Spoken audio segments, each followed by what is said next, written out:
அஸ்ஸலாமு அலைக்கும் வரஹ்மத்துல்லாஹி வபரகாத்துஹு. நீங்க அழகான ஒரு ஹதீஸ் நம்ம கேட்போம், அல் ஹயாஉ மினல் ஈமான்.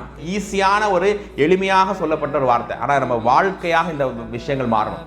வெட்கம் என்பது ஈமானின் இறை நம்பிக்கையின் ஒரு பகுதி. சுப்ஹானல்லாஹ். இது ஏன் நீங்க சொல்றோம்னா, இன்னைக்கு வெட்கம் என்கிற உணர்வு இல்லாத குறிப்பாக இளைய சமுதாயமாக மாறி இருக்கிறார்கள். வெளியே அந்நிய ஆண்களோட சிரிச்சு குலைஞ்சு பேசுறது, வெளியே போகும்போது ஒரு சிகரெட்டோ ஒரு மதுவை குடிப்பதோ, இன்னைக்கு வெளியில பப்ளிக்கா நம்ம இதெல்லாம் பப்ளிக்கோ ரகசியம் எதுவுமே செய்யக்கூடாது.